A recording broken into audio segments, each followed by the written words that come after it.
De Querétaro, la tuve ahorita. Muy buenas tardes, tengan todas y todos ustedes. Mi nombre es Juan Abelardo Hernández. Bienvenidos todas y todos a este diplomado de pensamiento crítico electoral. El día de hoy vamos a hablar de uno de mis temas favoritos, que es pensamiento crítico e interpretación jurídica.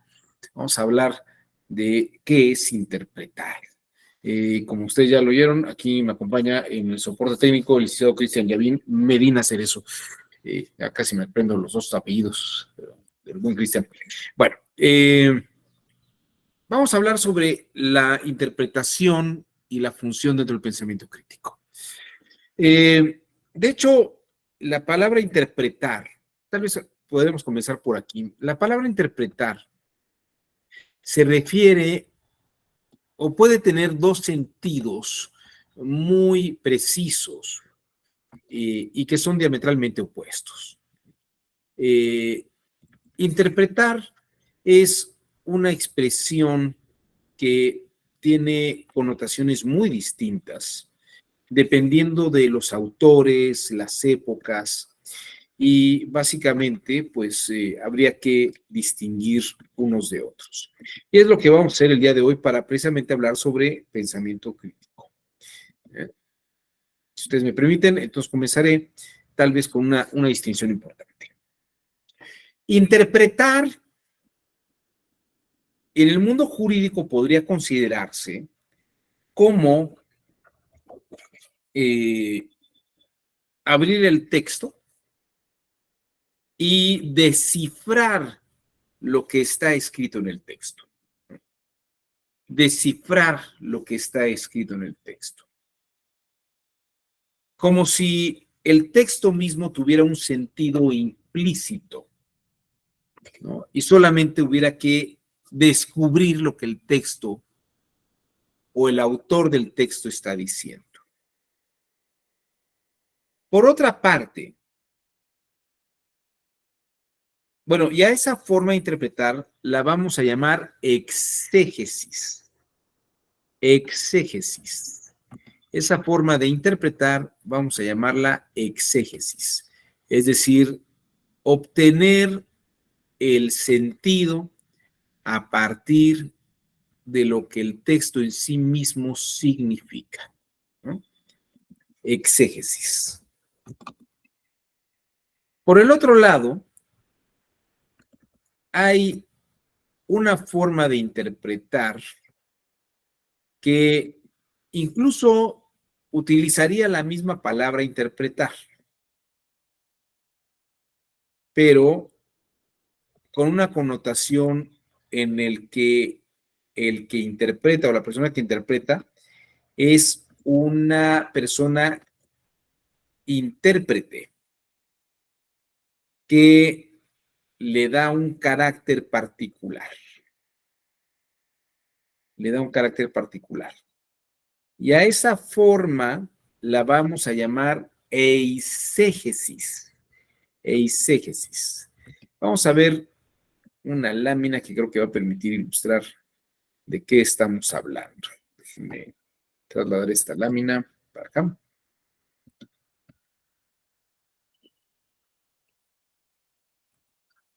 Eisegesis y exégesis. Una exégesis es entonces un significado implícito, literal diríamos, de lo que está contenido en un texto. En la época del Código Napoleónico, en la que Napoleón sacó su Código Civil, estableció que lo que estaba en el texto es igual que una fórmula química o física y solamente hay una manera de interpretarlo. La exégesis refiere al significado establecido en el texto, como si el texto tuviera una esencia de sentido del texto. Por el otro lado, la eisegesis es darle un sentido al texto. Dar un sentido al texto. La eisegesis el intérprete le da un carácter al texto. El intérprete le va a dar un carácter al texto.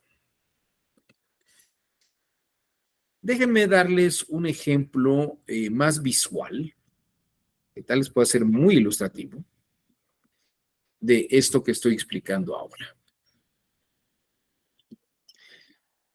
Hay una escena de una película muy simpática que se llama La Sociedad de los Poetas Muertos, con Robin Williams. Robin Williams. Quiero que vean ustedes, aquí está haciendo no una exégesis, está haciendo una eisegesis. Eisegesis. Vamos a ver.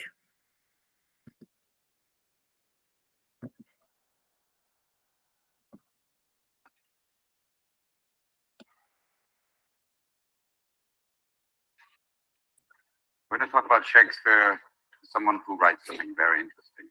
Now, many of you have seen Shakespeare done very much like this. Oh, Titus, bring your friend hither. But if any of you have seen Mr. Marlon Brando, no, Shakespeare can be different. France, Romans, countrymen, Ramirez. You can also imagine maybe John Wayne is Macbeth going, well, is this the dagger I see before me? Dogs? Oh, not just now. You enjoy a good dog once in a while, sir. You can have yourself a 3-course meal, one dog. Start with your canine crudité. Go to your Fido flambe for main course. And for dessert, a Pekingese parfait. You can put your teeth with a little pop. Bueno, creo que esta es una escena muy clara de lo que es una eisegesis. Estoy pensando en un ejemplo tal vez más simpático, más atraído a nuestro país y a nuestro contexto. No sé si ustedes alguna vez vieron Don Juan Tenorio con el Loco Valdés y con los Masca Brothers. Era el mismo texto de Don Juan Tenorio de la obra seria, pero recitado por el Loco Valdés y los comediantes. Y fíjense que esto puede cambiar el sentido de algo, ¿no? No es lo mismo estar leyendo o escuchar el principio de la Ilíada de Homero con Claudio Brook, que empezara diciendo, canta, oh diosa, la ira del pélida Aquiles. Que si estuviéramos escuchando a Chabelo diciendo, canta, oh diosa, la ira del pélida Aquiles. El texto es el mismo, pero el sentido puede diferir. Depende del que está interpretando el texto. Pero fíjense qué palabra estoy utilizando. Es la palabra interpretar, pero yo interpreto este papel de esta manera. Si yo tuviera que ser el llanero solitario o estas escenas, no es lo mismo. Fíjense, les voy a poner un ejemplo más burdo y común. ¿Cuántas versiones existen de Los Locos Adams? Está la caricatura de donde salió en los periódicos de Los Locos Adams. Hay una serie de 1964 con John Astin y Caroline Jones. Y ahora hasta hay una serie de televisión en Netflix que se llama Merlina. Esta es un poco más lúgubre. Hay una versión de Tim Burton. Hay una versión, o sea, la misma obra puede interpretarse de manera distinta por los actores. Este sentido de interpretación también es una forma de hermenéutica, es una forma de interpretar. Entonces, aquí están los dos grandes ejes de la interpretación. La exégesis, que dice lo que significa un texto en sí mismo, como si el significado del texto estuviera en el libro, o la eisegesis, que es el significado del texto,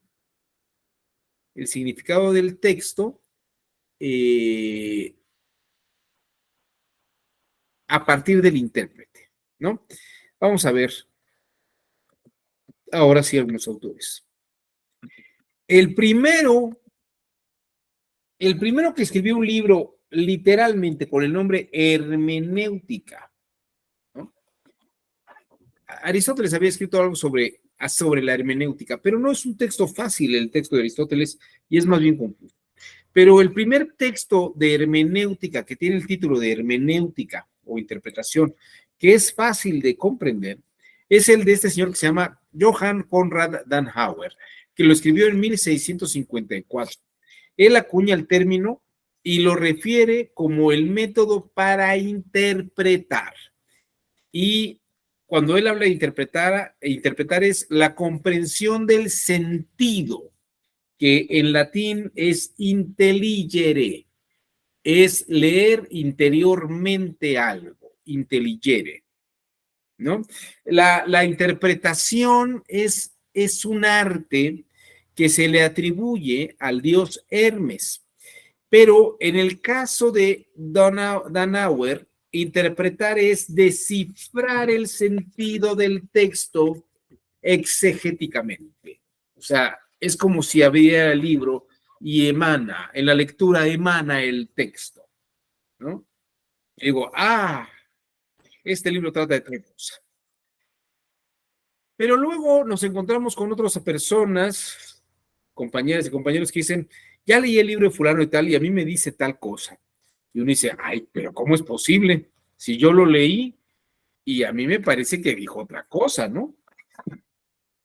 El tema es, el texto en sí mismo tiene un sentido implícito. Esto es lo que dice Konrad Dannhauer.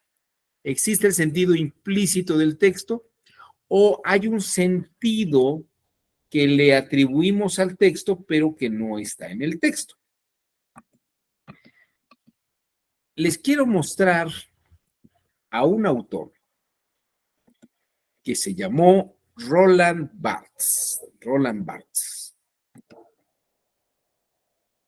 Roland Barthes. Vamos a ver. Aquí está. Aquí Roland Barthes aparece una imagen con Hans Kelsen, pero ahorita les platico por qué. Roland Barthes es este señor.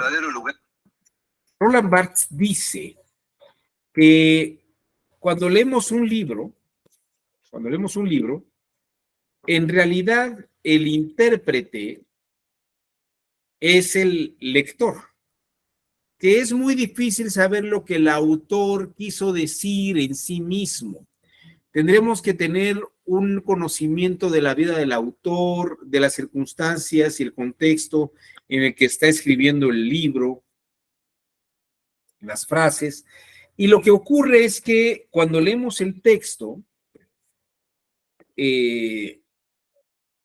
podemos interpretarlo de varias formas. El que lee el libro dice, a mí este libro me significó una cosa, para otros puede significar otra cosa. Hay gente que dice, este libro es espantoso, hay gente que dice, el libro es maravilloso, me dice muchas cosas este libro, para otros no. E incluso para la gente que el libro les dice algo, entran en una polémica sobre qué significa el libro tal o cual, ¿no? Es como los evangelios, ¿no? Algunos lectores del evangelio que no son católicos o evangélicos hacen unas interpretaciones del evangelio. Y algunos católicos hacen bueno, la Iglesia Católica hace interpretación del evangelio en un sentido y dice es así como hay que entenderlo. Y luego hay algunos literatos que interpretan los evangelios de otra forma literaria, ¿no? Pero dice Roland Barthes, no podemos saber siempre si el autor tenía una intención específica. Roland Barthes dice, el texto está en manos del lector, no del autor. El verdadero lugar de elección y compromiso es la escritura. Es decir, cómo se usa la palabra y qué sentidos genera en el lector. A diferencia de la lengua y el estilo, La escritura es una herramienta que cumple la función de unir la creación del autor con la sociedad, pues la escritura es lo que tiene en común el artista y su público. Barthes autoriza el papel de la crítica literaria que busca una explicación del texto. Una obra literaria no puede ser comprendida en el contexto de la vida del escritor. Es inútil intentar entender qué quería decir el autor. Cuando el lector asume su libertad para leer, es decir, lee sin la obligación de entender qué quiso decir el autor, lo que provoca es, en palabras de Barthes, la muerte del autor. El texto literario no habla de lo que el autor expresó, sino de lo que el lector leyó. Por eso, la muerte del autor, dice, tiene una consecuencia inmediata: el nacimiento del lector. El lector extrae los sentidos de un texto, pero estos sentidos pueden cambiar de un día para el otro, como cambia de un lector a otro.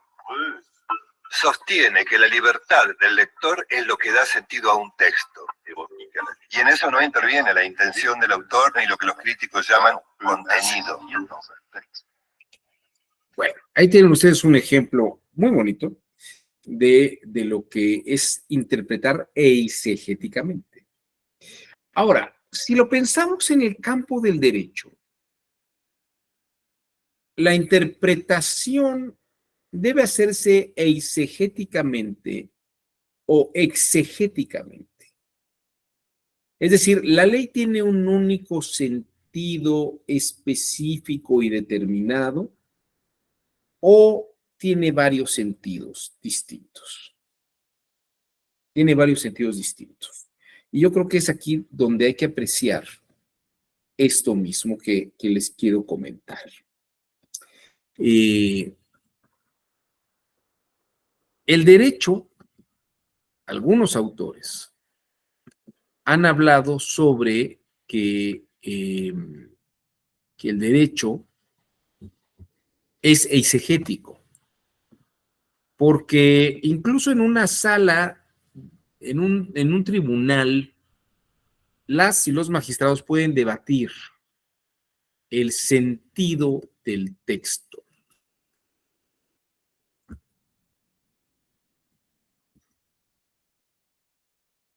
¿Qué sentido tiene el texto para adecuarlo al caso concreto? ¿Qué sentido tiene el texto para adecuarlo al caso concreto? ¿Puede ser que el texto tenga un sentido específico? ¿O podemos hacer una adecuación del texto a la realidad? Déjenme mostrarles un ejercicio que en algún momento presenté. Y esto es muy ilustrativo de lo que estamos explicando el día de hoy. Déjenme platicarles un caso.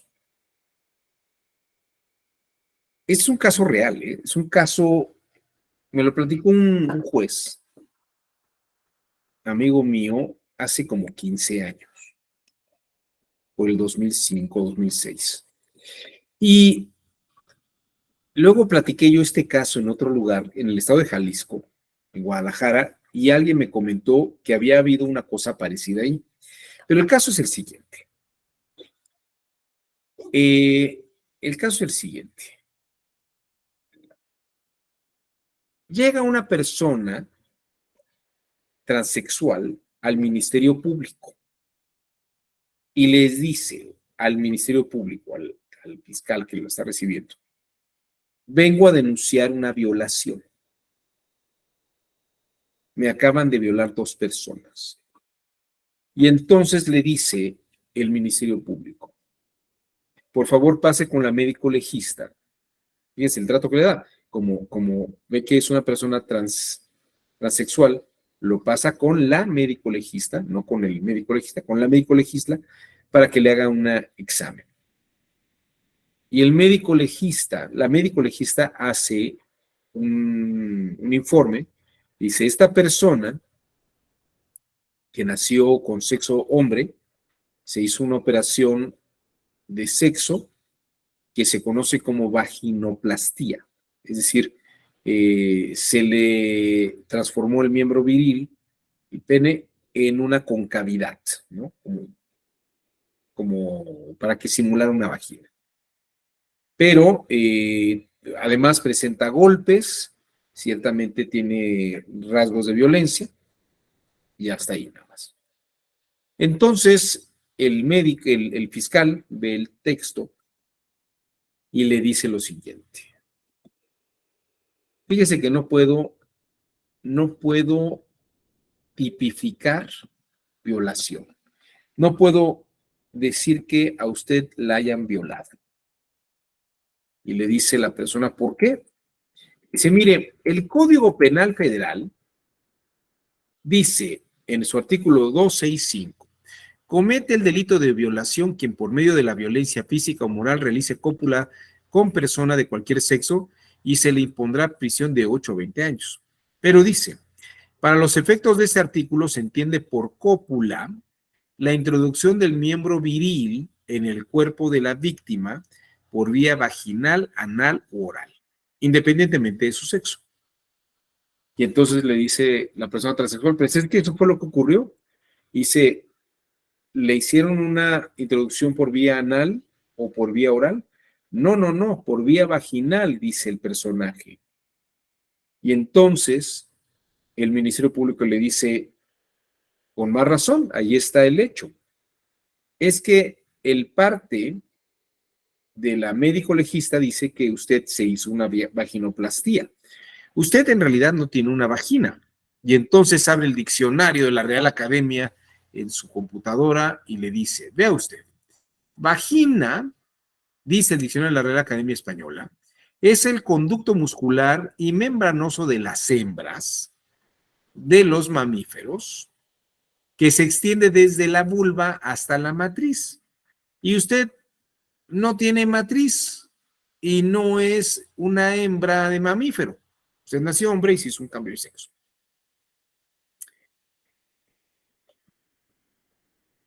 En Jalisco todavía fueron mucho más duros. Le dijeron, usted tiene la culpa por estarse haciendo eso. O sea, todavía revictimizaron a la víctima. Esta lectura que hace el Ministerio Público es una lectura de exégesis literal. ¿Se ve? Sin embargo, podría haber hecho una lectura, una interpretación de eisegesis para adecuar el tipo penal al caso particular. Y ustedes me pueden decir, pero es que no puede hacer eso. Bueno, a ver, vamos por partes. Como diría Jack el Destripador. Vamos por partes. Hay que distinguir en la interpretación estas ideas.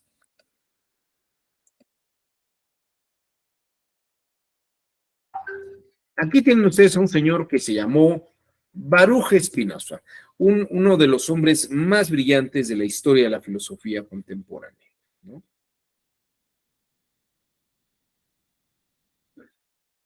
Él dice que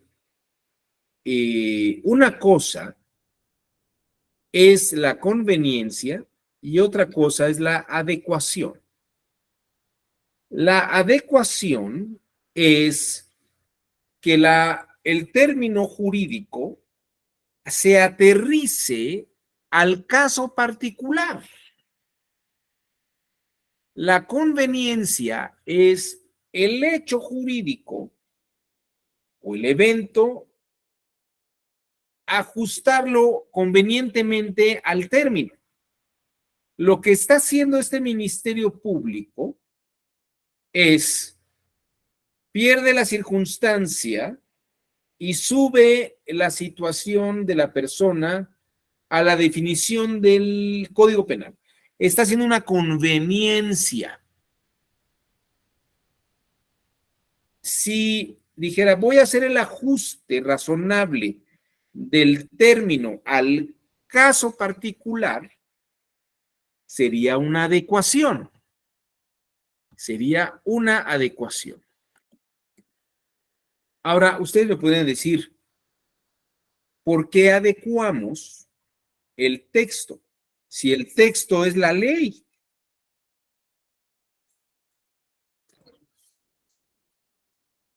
Y yo les diría una cosa muy importante. Para los dos violadores y para la persona transexual, lo que esa persona tiene es una vagina. Y tan la pensaron así que la usaron así los violadores. La forma de razonar lo que está ocurriendo está en los participantes. Y en ese caso habría que adecuar el tipo a la realidad de los participantes. Y ustedes me dicen, ¿y esto cómo se puede hacer? Miren, encontré mi amigo Gerardo Deza, una tesis aislada que me parece que es maravillosa, maravillosa. Es una tesis que dice lo siguiente. Bueno, aquí está la impresión que está, pero no se ve muy claramente. Dice, estereotipos sobre roles sexuales. Los órganos jurisdiccionales deben analizar el lenguaje empleado en las diversas promociones realizadas por las partes para advertir si sus peticiones están basadas en concepciones de aquellos. ¿No? Este es una tesis aislada del Segundo Tribunal Colegiado en Materia Civil del Séptimo Circuito. Pero vean ustedes lo que dice aquí en amarillo y subrayado. Ninguna sociedad vive al margen de su lenguaje, sino más bien existe en él. De ahí que todas las posibilidades de acciones y coordinaciones tanto den cuenta de la realidad en que están viviendo los hombres y las mujeres de una determinada cultura. A la vez, el lenguaje también genera realidad y en tanto constituye la principal forma de relacionarse con otras y otros y de coordinar acciones para la convivencia entre unas y otros, lo que hay que hacer es analizar el lenguaje empleado en las diversas promociones realizadas por las partes durante el proceso jurisdiccional a fin de advertir si sus peticiones están basadas en concepciones estereotipadas. Es decir, tal vez para el Ministerio Público, siguiendo la Real Academia en una conveniencia, pues es una vagina. Pero para la víctima, para el sujeto pasivo y para los sujetos activos, sí lo era. En ese contexto, en ese rol de género. Y ahí tendríamos que hacer una adecuación del tipo penal al caso particular. Esta es la forma en que se percibió el asunto. Y me parece que es un tema que precisamente rescata un tema de equidad de género y de perspectiva de género, ¿no? Si nos hubiéramos quedado en el nivel del Ministerio Público, no habríamos tenido elementos para resolver el asunto. Entonces, podríamos hacer una primera interpretación, si quieren ustedes, una interpretación literal, pero esa interpretación literal se queda flaca para el caso, porque no se está adecuando el tipo penal al caso particular. Ahora bien, si hay una adecuación al caso particular, tenemos una ventaja sumamente importante, porque el tipo penal o la ley se aplica al caso particular. Y a mí me parece que lo que se debate en la Suprema Corte, en la Sala Superior, en las salas regionales, en los tribunales colegiados, es el sentido interpretativo de la norma para adecuarla al caso.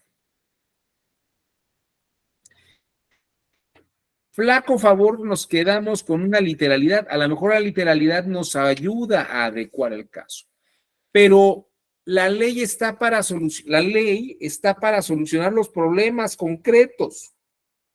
tenemos que adecuarla. No es que los problemas estén sometidos a conceptos abstractos y que si le funciona, buen día, y si no le funciona, pues no. Eso es hacer interpretación desde el punto de vista del pensamiento crítico. Tener esta habilidad de crítica, de distinguir el caso y las circunstancias, las definiciones, ¿no? Y precisamente atender a ese aspecto y a esa realidad. Esto es pensar de una manera crítica, ¿no? Entonces yo les diría, puede haber una exégesis, pero la exégesis es demasiado abstracta y la adecuación del intelecto a la realidad debería ser con una adecuación eisegética, una eisegesis. Quiero pasarles un pequeño videito que es muy ilustrativo. Es un video de el genio, del genial Leonard Bernstein, el director de orquesta que escribió Amor sin barreras. Leonard Bernstein en este video aparece con un pianista llamado Glenn Gould. Y les platico un poco el texto, el video para que vean ustedes y lo aprecien con más calma. Glenn Gould es un experto en tocar piezas de Johann Sebastian Bach. El tema es que Johann Sebastian Bach, a diferencia de todos los otros autores, Beethoven, Mozart, Haydn, Stravinsky, todos en sus partituras dicen aquí hay que tocar rápido, aquí lento, suave, fuerte, pausado, marcado, ¿no? Pero en el caso de Bach, eso ocurre en una o dos líneas, pero ya no en el resto, ya no dice más el resto. Entonces Glenn Gould toma las partituras de Bach y piensa formas de interpretación de Bach. Y es muy bonito porque la misma pieza la toca de distintas maneras. Este ejemplo lo pone Leonard Bernstein para explicar lo que es una interpretación eisegética, ¿no? O sea, me parece que es un buen ejemplo de Leonard Bernstein. Y dice, es parecido como lo que pasa con Shakespeare. En Shakespeare, uno abre el libro o abre la obra de teatro, ¿no? Y aparece, el que habla es un señor que se llama El Señor. Y el Señor aparece en escena. Y dice, ¿quién está allí? Y dice nada más. No nos dice cómo va vestido, si lo dice con temor, con alegría, con fuerza, con tristeza. No es lo mismo decir, ¿quién está allí? A decir, ¿quién está allí? No nos dice nada Shakespeare. Igual que Bach presenta lo que llaman una dramatis personae. La dramatis personae es qué instrumentos se van a tocar, pero no nos dice más. En el caso de Shakespeare está la dramatis personae, que está el Signore, Eleonora, todos los actores, todos los personajes de la obra, pero no dice nada más. Entonces dice Leonard Bernstein, esto que pasa con Shakespeare, pasa con Bach. Y yo les diría, y pasa con los textos normativos y legales. Textos normativos y además de la ley, no ilegales. Y textos legales. Es decir, la jurisprudencia, los debates que se dan en el Tribunal y la Suprema Corte de Justicia son formas de interpretar eisegéticamente el texto para adecuarlo al caso particular. Y en ese caso, pues también hay que aceptar que si la ministra Loretta Ortiz y Yasmín dicen no somos ingenuas, queremos que se interprete en este sentido, ¿no? El tema es que se interpreta en ese sentido por dos, pero el resto de los ministros lo votan en otro sentido, ¿no? ¿Se vale? Pues se vale, es la corte, ¿no? Pero esto es precisamente lo que quiero mostrarles. Glenn Gould aparece hasta el final de la obra. A ver, aquí dice Gerardo Martínez, la sesión de ayer de la Suprema Corte de Justicia es un buen ejemplo.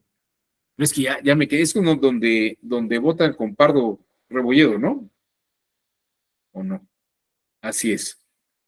Bueno, ahí tienes un buen ejemplo. Ahí Pardo y Saldívar pues van con las ministras. Saldívar y digo, Yasmín y Loreta. En ese caso interpretaron de esa forma, pero en el otro caso interpretan de otra. Es una conveniencia, yo diría que no. Lo que están haciendo es una adecuación a los casos particulares, ¿no?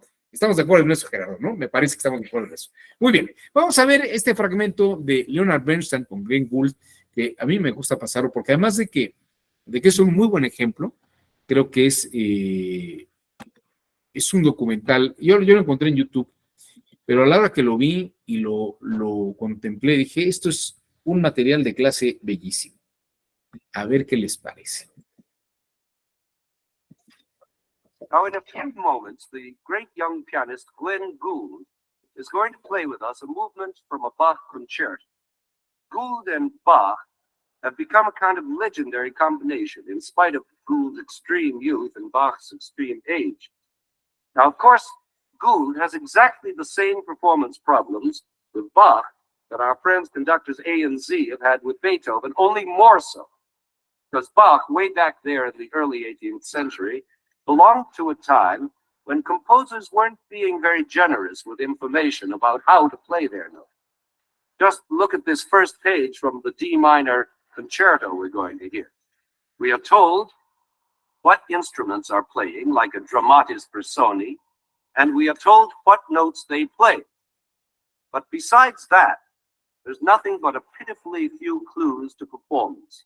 Allegro, fast, piano, soft, and a few signs making certain notes short or smooth. Then look at this page later on in the same work. Nothing at all but the notes. Not a word about performance, not a sign of phrasing or dynamics or accents. Now, does it mean that this whole passage is to be played with no dynamic variety at all, just as it appears on the page, like this?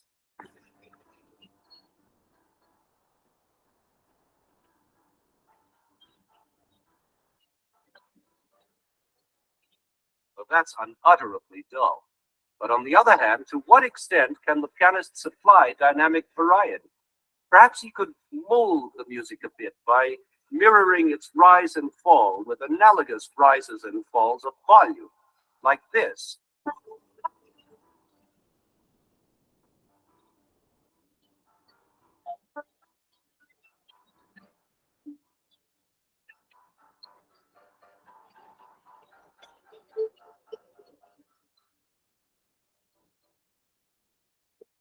Well, that might be one way of solving the puzzle, but there are countless other ways, and I'm sure Mr. Gould's way will undoubtedly be different, based on his own judgments, instincts, and highly individual personality.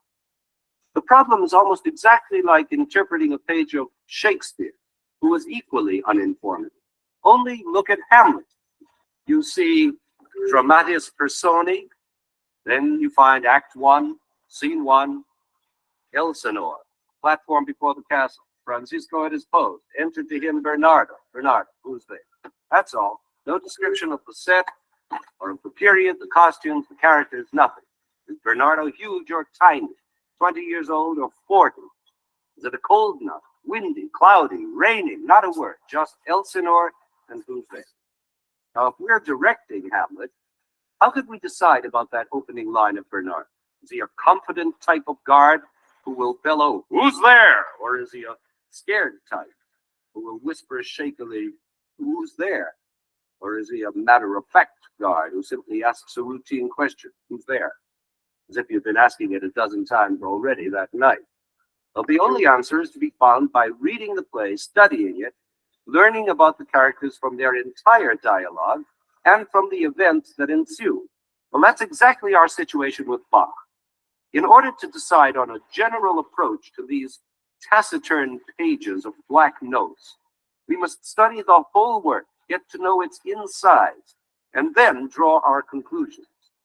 So Glenn Gould must decide, and I, as his accompanist, must decide with him all kinds of matters of tempo and phrasing and everything else that we feel necessary to convey Bach's deepest musical meanings to you, the listener. For example, is the opening statement of the concerto a rich, deep-voiced utterance to be delivered smoothly and grandly like this?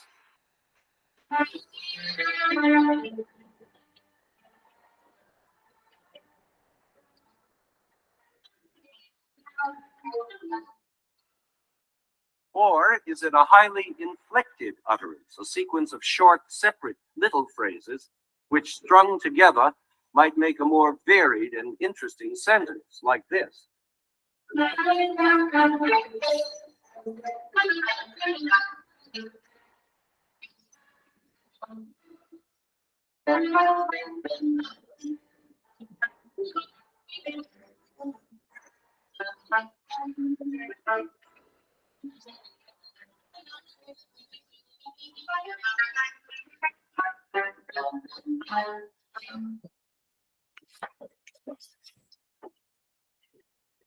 Bueno,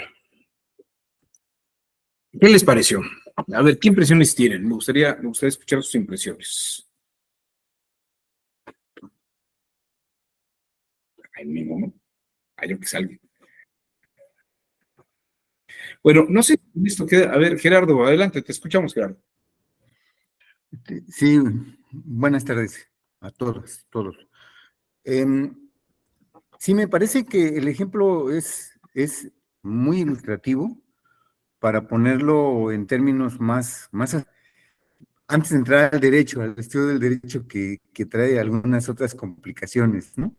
De mucho concepto. A mí me parece que la riqueza de este director tiene que ver con la exégesis. A partir del exégesis, primero tiene que conocer la obra y después ir a la eisegesis. Me parece que es el camino. Si el señor no hubiera conocido el origen de la obra, la circunstancia en la que se escribió e incluso conocer algo de la biografía de los autores, creo que difícilmente podría aventurarse también a una adecuación. Claro. Ahora, por supuesto que la adecuación va a depender de la historia de este director, de la historia personal en un principio de este director, que tiene que ver evidentemente con su historia artística, con su historia académica,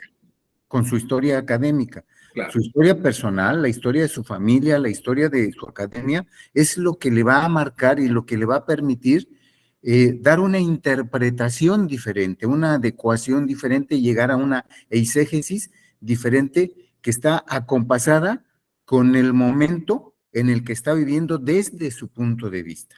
Creo que así sería, y desde luego el tema del derecho va encaminado hacia allá. Por eso creo que resulta muy importante que los lugares donde se interprete la ley, que a mi juicio tiene que iniciar con una exégesis, primero saber qué es lo que hay allí para después seguir a una adecuación.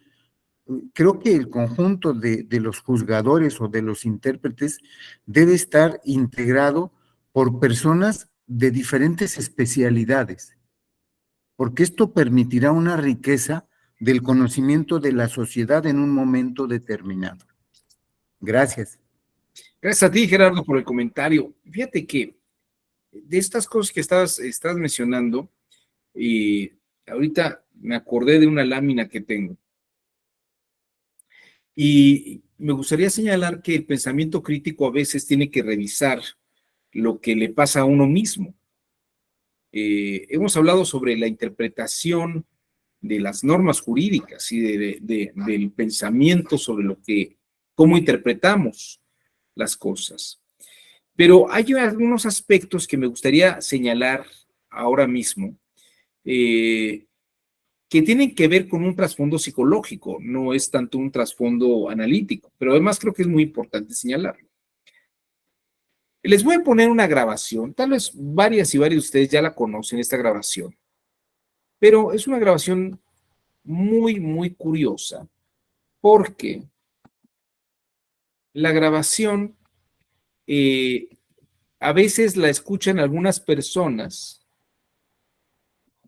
y escuchan la palabra bicicleta. Otros escuchan la palabra alquiler. Es una grabación que se repite 3 veces. Si quieres, se las pongo un par de veces para que sean 6 veces. Pero algunos dicen que cuando ven la palabra alquiler, escuchan alquiler. Cuando ven la palabra bicicleta, escuchan bicicleta. Otros, la otra opción que les pongo es cierren sus ojos y piensen ustedes si es alquiler o bicicleta. Si piensan ustedes en alquiler, van a escuchar alquiler. Si piensan bicicleta, van a escuchar bicicleta. Escuchen ustedes. Hija, ¿llevaste la plata de la bicicleta del padrino? Hija, ¿llevaste la plata de la bicicleta del padrino? Hija, ¿llevaste la plata de la bicicleta del padrino?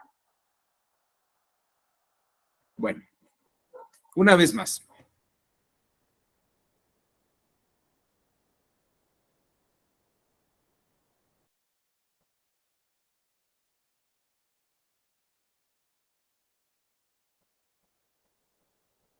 Hija, ¿llevaste la plata de la bicicleta del padrino? Hija, ¿llevaste la plata de la bicicleta del padrino? Hija, ¿llevaste la plata de la bicicleta del padrino?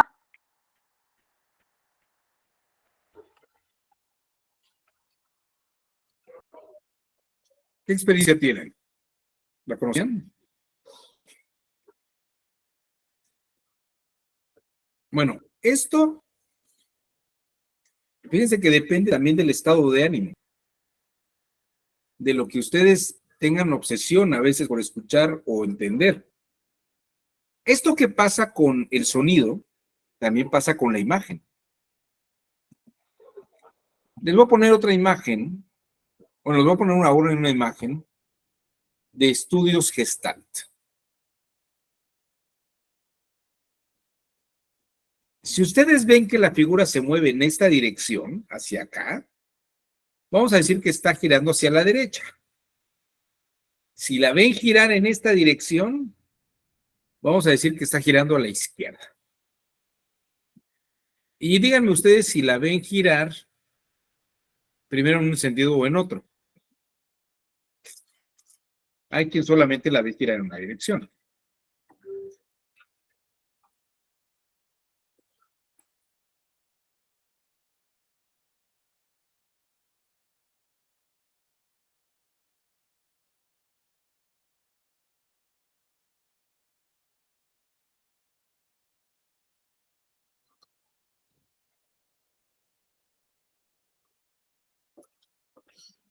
Bueno, a ver, una segunda vez.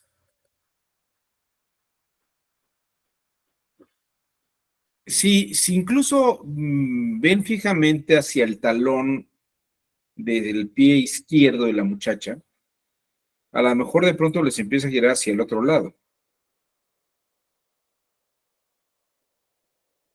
Pero esto no pasa siempre. A ver, ¿qué ven ustedes?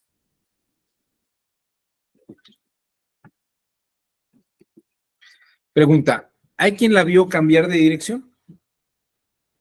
Sí. Neima dice que ella la vio. Luis Daniel también dice que la vio. Hay quien no la vio cambiar. También el Gerardo la vio cambiar. Pero a ver, tú, Juan, ¿solamente la viste en una dirección? ¿No la viste cambiar de lado?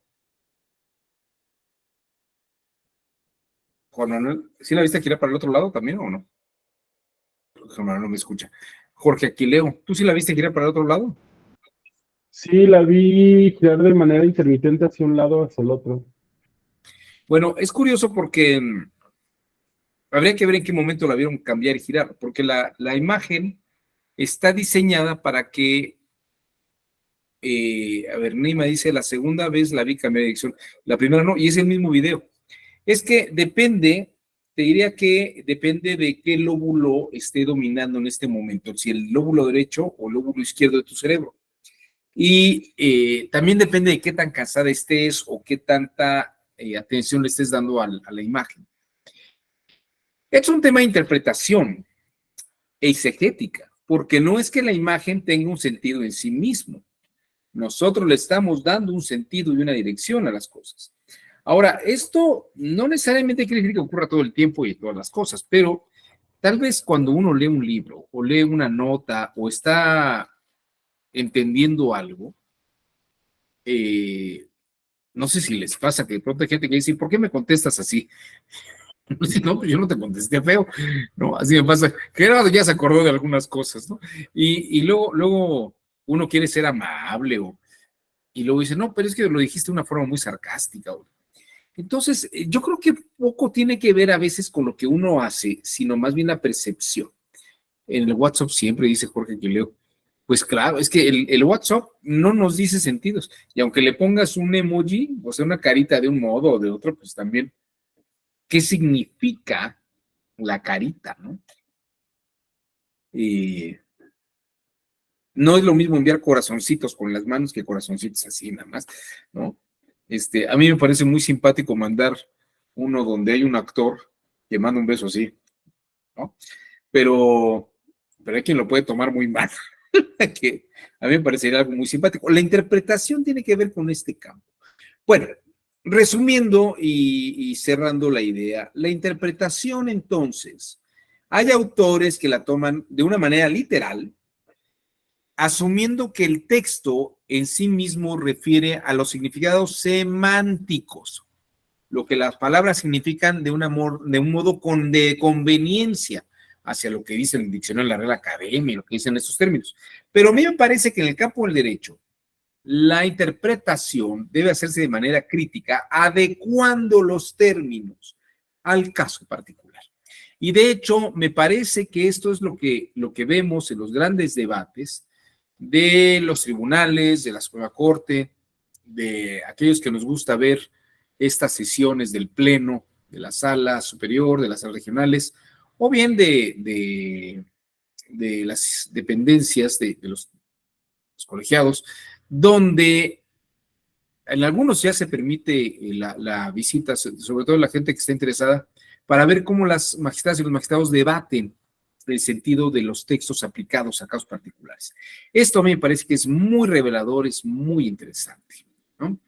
Y en este caso les diría, pues esto es precisamente lo que deberíamos de buscar. El pensamiento crítico no es que busque tanto una dirección o la otra, sino entender por qué hay quien lo está interpretando de una forma y quien lo está interpretando de otra. Entenderlo no es aceptarlo. Entenderlo es saber por qué está diciendo lo que está diciendo como lo está diciendo. Pero eso no quiere decir que uno se convenza. Incluso uno puede entender los tipos de percepción y análisis y su sumisión a ciertas tendencias. Pero también para lo que sea el pensamiento crítico es para lograr conciliar. Porque puedo entender, tú lo estás viendo así por estos factores y tú lo estás viendo así por estos otros factores. Pero podemos encontrar un camino intermedio que nos lleve a esta forma concreta de visualizar las cosas. En ese sentido, les diría que el pensamiento crítico interpreta, más que tomando partido por una posición, que la puede tomar por alguna cosa que convenga a la situación particular, lo primero que hace el pensamiento crítico es distinguir. Esa criba nuevamente de la crisis, de la criterio. Distinguir en qué sentido se dice una cosa y en qué sentido se dice otra, y ver qué intereses hay en que tenga un sentido o que tenga otro. Y sobre eso, tratar de encontrar un sentido conciliador y distinguir los sentidos erróneos y equivocados, ¿no? Bueno, hasta aquí mi exposición del día de hoy sobre interpretación y pensamiento crítico. No sé si alguien quisiera comentar algo más en este punto, alguna duda, algún comentario, alguna observación. Gerardo, nuevamente, Gerardo, te escuchamos. Perdón por la insistencia.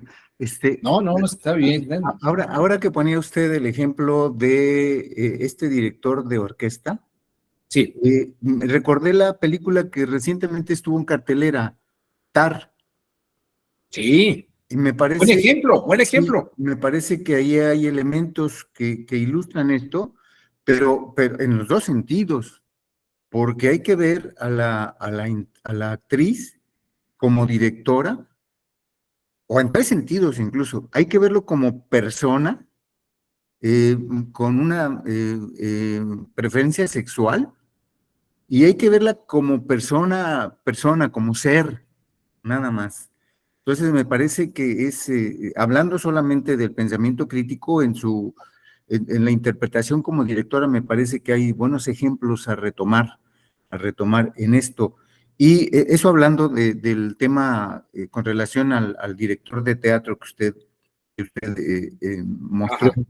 Por otro lado, me parece que sí es necesaria para la construcción del pensamiento crítico, sí, elementos que lleven hacia allá a las gentes que les toca jugar la parte de jugar es a lo mejor una mala palabra, hacer el rol de juzgadores o de intérpretes de una ley, de una norma, de un texto normativo para atender a una demanda de un tercero.